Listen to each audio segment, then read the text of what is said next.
Welcome to Jayasree's kitchen. இன்னைக்கு நம்ம பார்க்க போகிற ரெசிபி ரொம்ப ஈஸியான மிளகாய் கிள்ளி போட்ட சாம்பார்.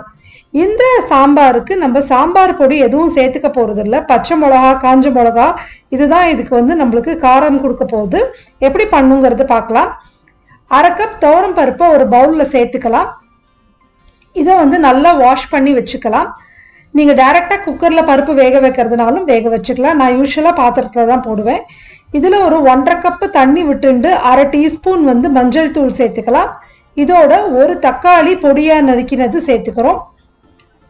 இதில் 3 பச்சை மிளகா சேர்த்துக்கலாம். நம்ம 4 பல்லு பூண்டு சேர்த்துக்கிறோம். இதை ப்ரெஷர் குக்கரில் 3லேருந்து 4 விசில் விட்டு வேக வச்சுக்கலாம். ஒரு சின்ன சைஸ் புளியை தண்ணியில் ஹாட் வாட்டரில் சோக் பண்ணிவிட்டு 1/4 கப்பு புளி தண்ணியை நம்ம எடுத்து வச்சுக்கிறோம் தனியாக. ஒரு கடாயில் 1 டேபிள் ஸ்பூன் எண்ணெய் சேர்த்துண்டு அரை டீஸ்பூன் கடுகு சேர்த்துக்கிறோம். அதோட அரை டீஸ்பூன் ஜீரகம் சேர்த்துக்கலாம். இப்போ இதில் கொஞ்சமாக பெருங்காயம் சேர்த்துக்கலாம். இந்த கடுகு ஜீரகம்லாம் நல்லா பொரியட்டும். இந்த சமயத்தில் நம்ம ஒரு 7லேருந்து 8 காஞ்ச மிளகாயை கிள்ளி போட்டுக்கிறோம். என்னோட மிளகா மீடியம் காரம் தான், அதனால நான் இதை போட்டுட்ருக்கேன். ஸோ இது ஒரு 4-5 பேருக்கு சாம்பார் வைக்கிறதுக்கு இந்த அளவுக்கு காரம் சரியாக இருக்கும். 1/4 கப்பு தின்னா நறுக்கின சின்ன வெங்காயம் சேர்த்துட்ருக்கேன். சின்ன வெங்காயம் இல்லாட்டினா நீங்கள் ஒரு பெரிய வெங்காயம் சேர்த்துக்கோங்க. இதை நல்லா வதக்கிட்டு இதில் இந்த 1/4 கப்பு புளி தண்ணியை சேர்த்துக்கலாம். இப்போ இதில் நான் 1.5 கப்பு தண்ணி ஆட் பண்ணிக்கிறேன். 1/4 டீஸ்பூன் மஞ்சள் தூள், அதுக்கப்புறமா கொஞ்சமாக உப்பு சேர்த்துட்டு இதை நல்லா கொதிக்க விட்டுக்க போகிறோம்.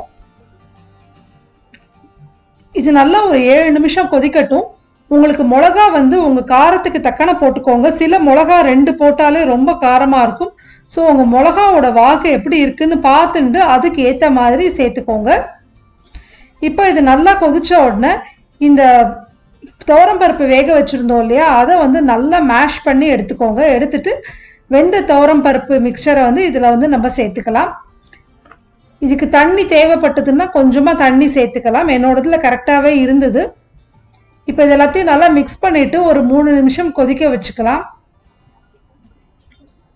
நல்லா கொதிச்சு வந்ததுக்கப்புறம் அடுப்பை அணைச்சிட்டு ஃப்ரெஷ்ஷாக கருவேப்பிலையை கிள்ளி இதில் சேர்த்துக்கிறோம். இப்போது நம்மளுக்கு ரொம்ப சுவையான மிளகாய் கிள்ளி போட்ட சாம்பார் ரெடியாக எடுத்து இந்த சாம்பார் நம்மளுக்கு இட்லிக்கு, தோசைக்கு, பொங்கலுக்கு, சாதத்துக்கு எல்லாத்துக்குமே ரொம்ப நல்லாயிருக்கும். நீங்கள் இதில் சாம்பார் பவுடர் ஆட் பண்ணணும்னு நினச்சிங்கன்னா கொஞ்சமாக சாம்பார் கொதிக்கும் போதே ஆட் பண்ணிக்கலாம். தேங்க்யூ ஸோ மச் ஃபார் வாட்சிங் திஸ் வீடியோ.